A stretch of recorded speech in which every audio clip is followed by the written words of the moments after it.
Om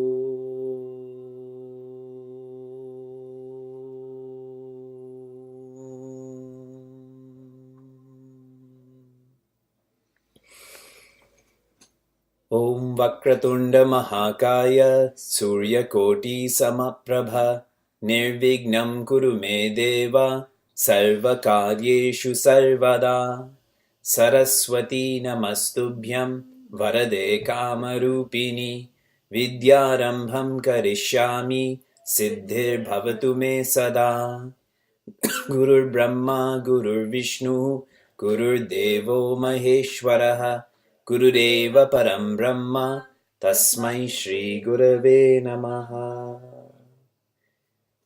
Narayana. Hari Om and good evening from Seattle. What is the most popular canto or chapter of Ramayana? And to get the right answer, this canto or chapter is also known as the wish-fulfilling canto chapter. That is Sundarakanda. The 5th chapter is called Sundarakanda because in Sundarakanda there is no sadness. Unlike the other chapters of Ramayana, there is only hope. And a lot of study goes into this chapter, into the symbolism of Hanumanji's journeys, Vibhishana's journeys. Some say that Hanumanji symbolizes a Shishya, and that Mother Sita symbolizes Shanti. And going from Rameshwaram to Lanka is sadhana. So you have the sadhaka, the sadhana, and Mother Sita, who is Shanti, is the sadhya. Thinking about this more, I prefer a different symbolism, and that is Hanumanji's nature is that of Bhagwan Shiva. Bhagwan Shiva is the source of the Guru Shishya Parampara. And Mother Sita is a jiva. Why a jiva? Because for a moment she forgot where joy is, that is Bhagwan Rama, and she started, looking at the golden deer. And that's what a jiva does also. A jiva forgets where joy is and starts to look around. So Hanumanji as the guru is going to the Shishya. And that is the most beautiful and powerful way to think, that the guru will do whatever is needed to reach the jiva, to bring them back to Brahman, to bring Mother Sita back to Bhagwan Rama. The more we know about the love of the Guru Shishya Parampara, the love of Bhagwan, the more we will depend on the Guru Shishya Parampara, depend on Bhagwan. And our Bhagavad Gita course is a perfect icon of that. How much love has been expressed for all of us to be able to study the way that we are studying for weeks, for months, the most important subject. And the way to love back is to be like clay. An example that Pujya Swami Chinmaya often uses, clay on a potter's wheel the potter has one hand on the outside, shaping, bringing depth, bringing height. But the other hand, the inner hand, if you will, is on the inside of that clay, constantly supporting that clay so that there's a beautiful creation finally. All that Bhagavad Gita is sharing, go with the flow. Whatever Bhagavan Krishna is asking us to think about, how to speak, how to act, just do it. And we will find Mother Sita, if you consider her to be Shanti, or we will find Bhagavan Rama, if we consider him to be Brahman. Chapter 14, we had explored how all that is happening is the gunas are interacting with the gunas. The gunas inside are interacting with the gunas outside, which are interacting with the gunas inside. And we changed the word gunas to materials. The ego, the mind, the body is materials, interacting with articles, beings, circumstances. Those are also materials. And articles, beings, circumstances, which are materials, are interacting with the body, mind, ego, materials. The one who knows this stops depending on the gunas, on the materials, stops believing they are subject to these limitations. It's as if they loosen the ropes that these gunas are. The word guna means rope, and tamas and rajas and sattva, they've tied me up into believing I am stuff and I should live my life for stuff. But when I know this knowledge that Bhagavan is sharing, these ropes are loosened. And once you loosen a rope, it doesn't require so much more effort for that to just be completely free. That's when we stop believing we are Purusha. Purusha does not mean man. Purusha does not even mean human. Purusha means Purnatva. Purnatva means completeness, infinitude. When I start to think, how can I just be this body? I start to loosen my identification with the body. I start to feel more free, more complete. And this leads us to a most succinct and powerful chapter. Chapter 2 of Srimad Bhagavad Gita is like a table of contents. There's 72 shlokas that highlight what is going to be covered, including some of part of 1 is included too, of chapter 1, the introduction, the setup. Chapter 18 is like a summary of Srimad Bhagavad Gita. So one is forward-looking, one is backward-looking. That's 78 shlokas, even bigger. And chapter 15 is known as a Gita within Gita. If one were to take a chapter that is not the table of contents or the summary, to know what Bhagavan Krishna is teaching, it is this chapter. In this chapter, the absolute is introduced and how the absolute has become relative. Who the creator is, what the creator has done, that is creation, how we've forgotten and so fallen from our nature, and how to remember and rise into our nature once again. This is a complete study of Srimad Bhagavad Gita, this chapter 15, which is why we chant this often. Yes, this is the second shortest chapter. So quiz, what is the shortest chapter of Srimad Bhagavad Gita? Chapter 12. There's 20 shlokas in 12, 20 and 15, but the meters are longer in 15. And as I said, this is a complete study, so we chant this chapter, and there's a shloka that focuses on eating. And so there's a natural connection for us. We eat. Let's think of God while we're eating, which is beautiful. And I'll highlight that. Okay, so we begin. In Advaita Vedanta, there's a lot of thought on cause and effect. Yes? The cause pervades the effect depends on the cause. In chapter 15, this is shown as an image of an upside down tree. The roots are up, the tree is down, unlike the trees we see around us. That root is infinite. The tree is finite. The root is the cause, the tree is the effect. So what we've studied already, but presented in a way that is easier for us to remember. And what is this tree called? Ashwatha. What does Shwaha mean? Tomorrow. And when you add the letter A, Ashwaha means not tomorrow.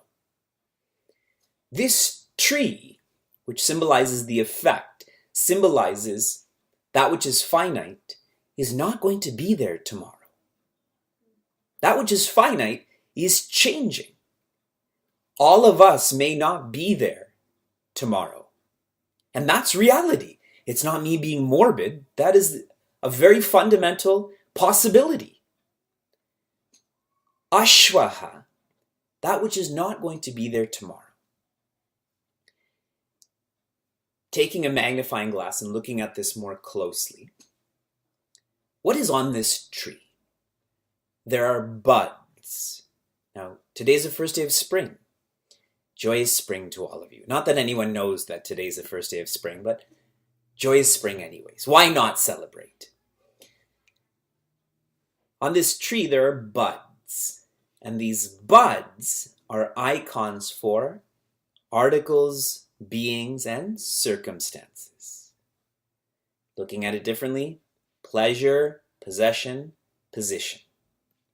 Sense objects.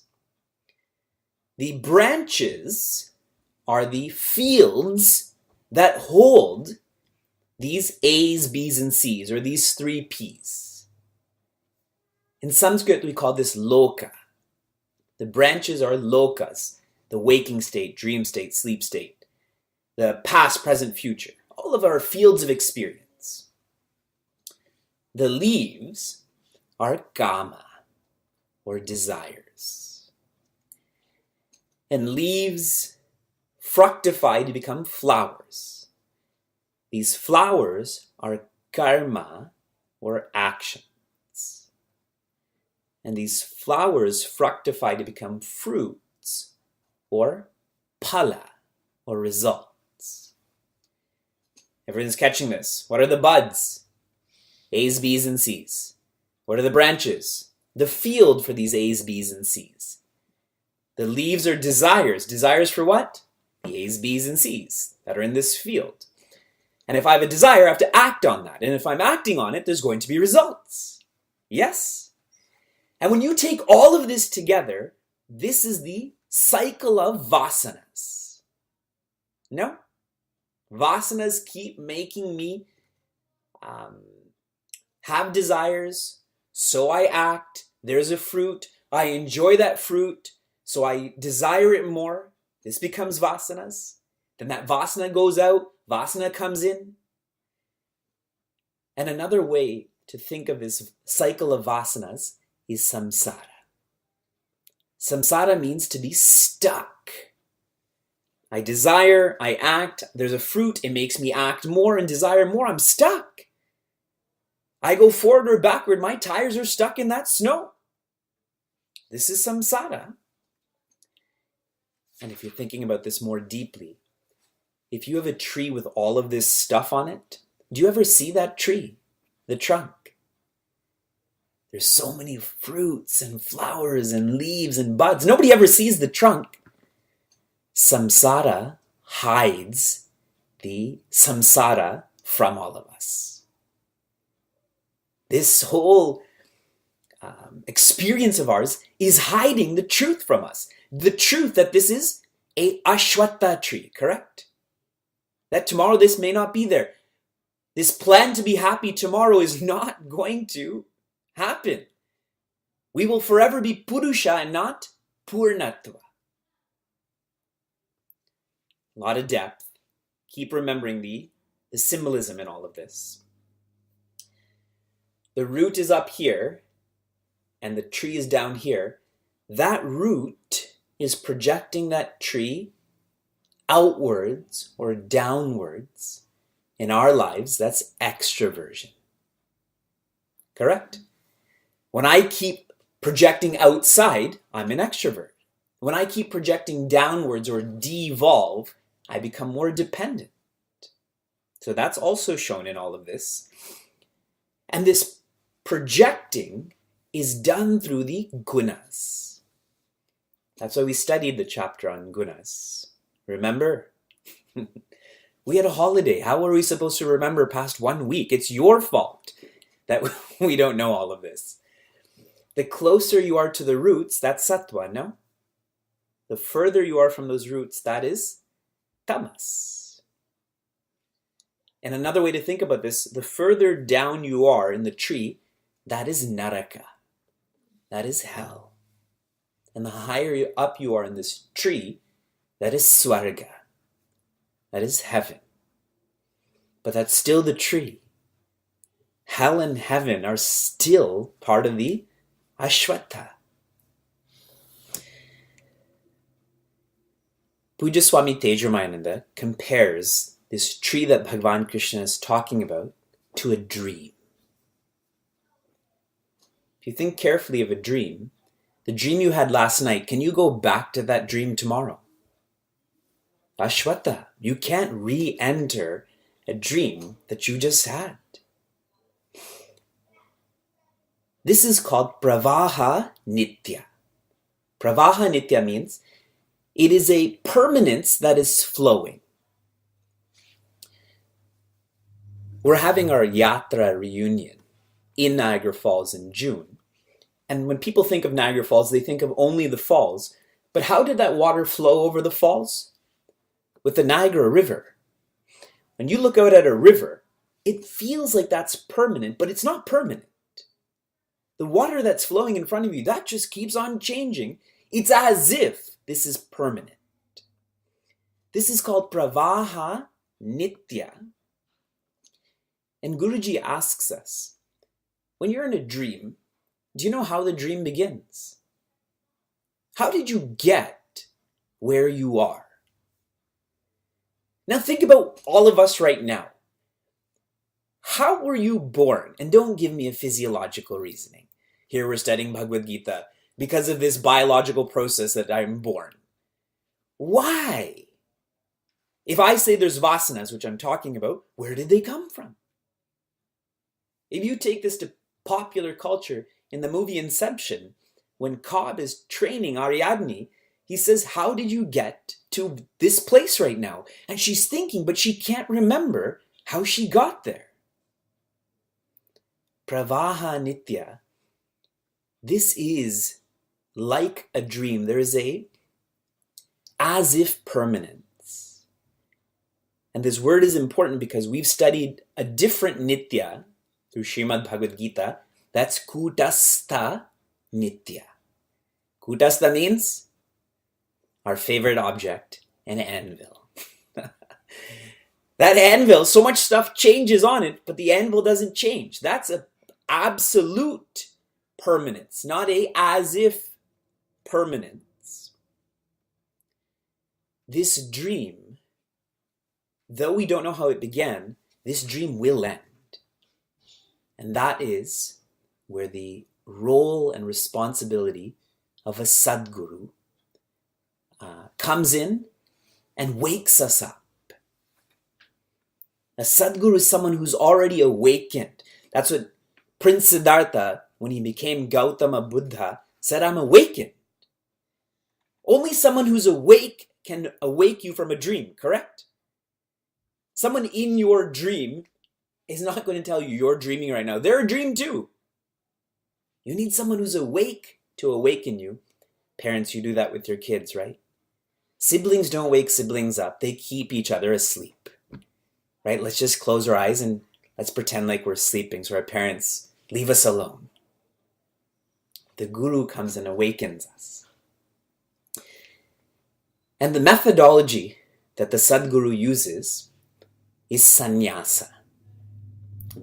Pay close attention to what I'm saying here. Nyasa means resigning. Nyasa means to resign. In very Vedantic terms, it means neti, not this. I am not the ABCs, I am not the 3 Ps, I am not the BMI. It's like closing a door. You want to know where to go and you've closed one door. That helps us to develop clarity for sam. Sam means embracing. In Sanskrit we say iti. I am peace. I am Om. With this door closed, I naturally start to walk through this door. Sannyasa is a vision. Sannyasa is an understanding of what I'm not, so that I'm clear about what I am. This is what Bhagavan Krishna is teaching in Bhagavad Gita, in this chapter, and we will expand on this much more when we reach chapter 18, which is soon. It is surreal to think that we will now finish chapter 15 of Srimad Bhagavad Gita. That's 5/6 of our study will be complete after this evening. Once a Sadguru, who is Bhagavan manifest, wakes us up from a dream, we will never go back to that dream. Once we are free, we can never be ignorant again. If one thinks of important subjects in their lives, this is the most important subject. Because once I have this knowledge is forever. And Swami Tejamananda shares, as we're going through all of this, be available. Be available to inquire about what is relatively real and what is absolutely real. Be available to know where joy is and where joy is not. Through inquiry, Viveka begins to manifest. That is prioritization. And Viveka creates a weapon. That weapon is Vairagya. In this chapter, this is called a Shastra. I'm not saying Shastra, I'm saying Shastra. Prioritization creates the weapon of Vairagya, or independence. And this is what we chant. Asanga Shastrena Dridena Chitva. With this sharpened, powerful weapon, I should cut down this tree. You cut down a tree that's not important, correct? You don't cut down trees that are important. Through inquiry, this all happens. And there's so many different symbols that this chapter highlights. I'm going to pause for one moment. Can you move out of the camera, please? Thank you. There's so many examples that are used of our awareness, that is life, that is joy, shines before the sun and the moon and fire. And why this is important? Because the sun symbolizes the organs of perception. The moon symbolizes the antakarana. The moon is the deity of the mind. And fire is symbolizing the organs of response. Life, awareness cannot be known by what I perceive, by what I think about, how I respond. Cannot. Which means I have to stop approaching this from a worldly way. Impossible. And another way to think about this, the moon depends on the sun for light. Can the moon illuminate the sun? Also not possible. See that inquiry. We keep chanting and chanting and chanting, chapter 15.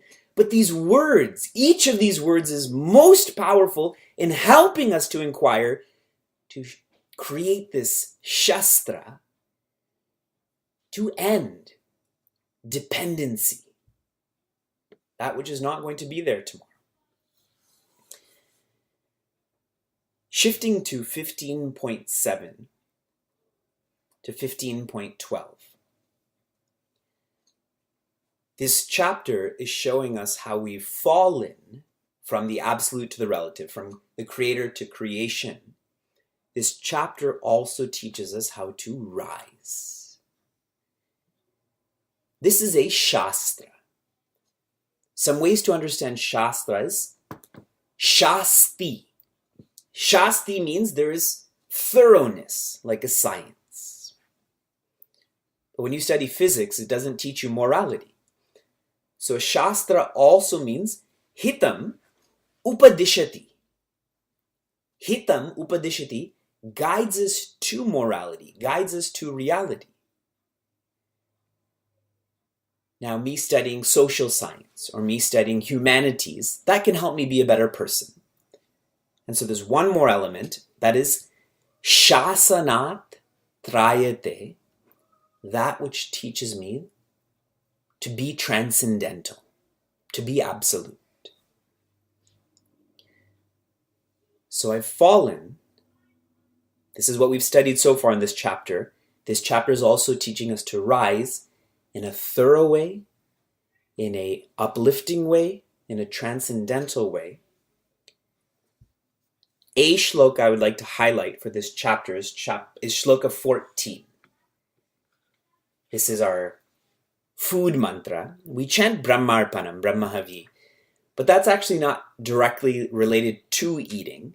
This shloka is more directly related to this. Aham Vaishvanaro Bhutva Praninam Deham Ashitaha Prana Pana Samayuktaha Pachamyannam Chaturvidam. Aham Vaishvanara Bhutva. Aham here is Bhagavan Krishna shares, I have become fire. And where is this fire? Praninam Deham Ashitaha. I have become the fire that is the support or is living in the bodies of all beings. Bhagavan has become the fire that is inside of us. What is this fire doing? Prana apana samayuktaha.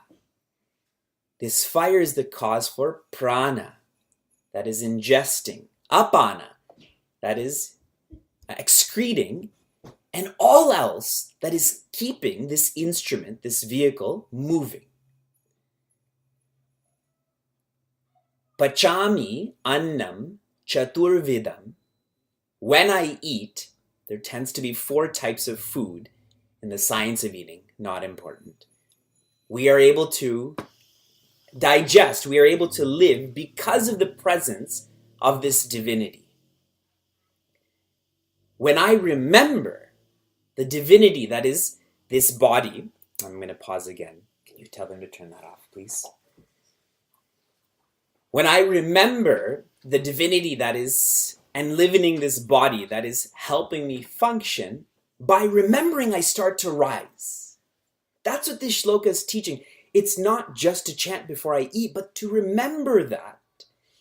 Then no experience becomes casual. No experiences where I'm dependent on the food for my upliftment. I'm dependent on that divinity for my upliftment. Forgetting is falling, and remembering is rising. Bhagavan wraps up this thought by sharing this gross body and everything associated with this gross body, that is the world. This is going to stay where it is. And us depending on this gross body and this world is not very sound. Because this is going to stay, but I'm going to go. This gross body is going to die. And my subtle body is going to carry on to a new world. It could be tomorrow. It could be in a different plane of existence. So Bhagavan is saying here, invest in the subtle body, not in the gross body. Don't focus on the food, focus on how that food is being facilitated. Don't focus on the world, focus on that which is beyond the world.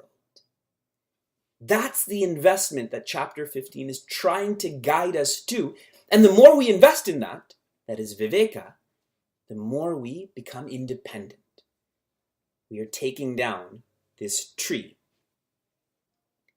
Using the words from chapter 15, Kshara is this full impermanence, that which is changing. A's, B's, C's, the 3 P's, etc., etc. Go deeper to Akshara. Akshara is that which is unmanifest. It's going from the conscious to the subconscious, but that's still not enough, because that's me living for my subtle body, for my mind. A lot of people focus on relaxing their mind, but that's not enough. A lot of people try to earn their way to heaven, but you'll still come back to relativity. Go to Purusha.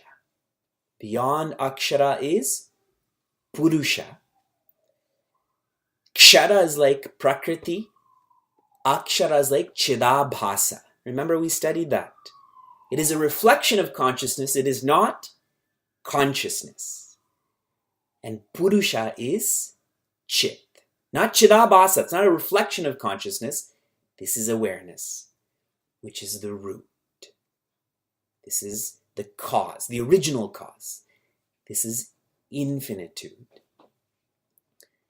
The second shloka that I would like to highlight in this chapter is the last one, which I've referenced so many times with all of you. Iti guhyatamam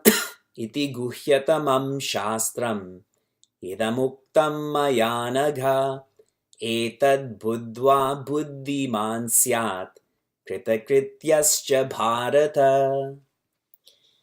Iti guhyatamam shastram.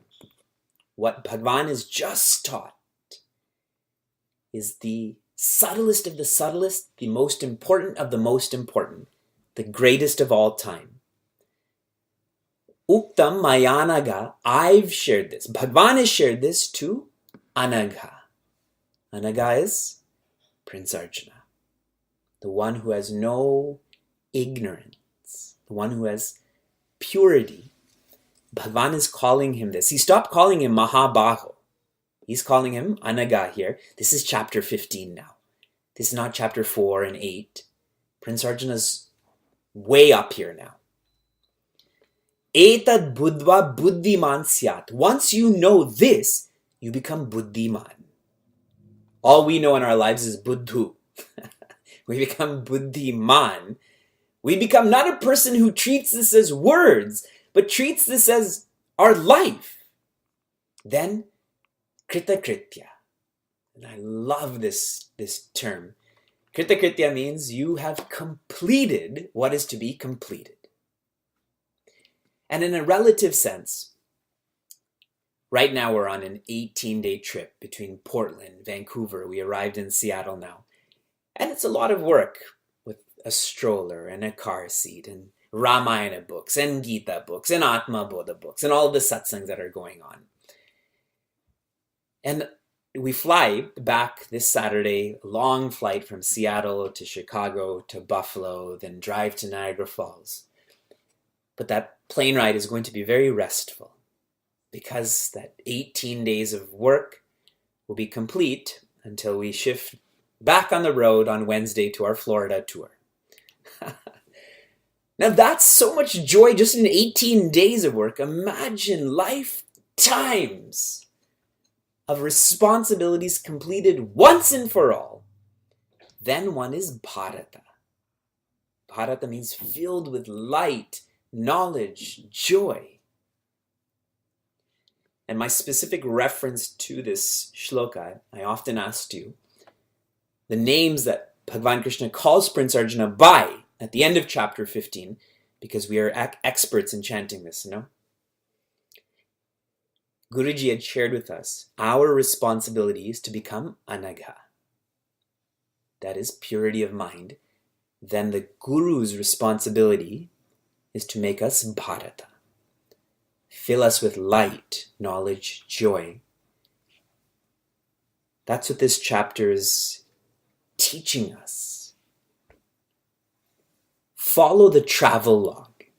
A travel log is someone who knows this journey, someone who knows this path, yes?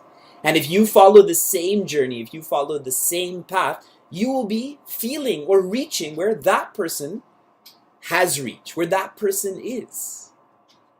A Shastra is a travel log. A Shastra is the path of happiness. Follow this, and we will also be at the root. We will be reveling in infinitude.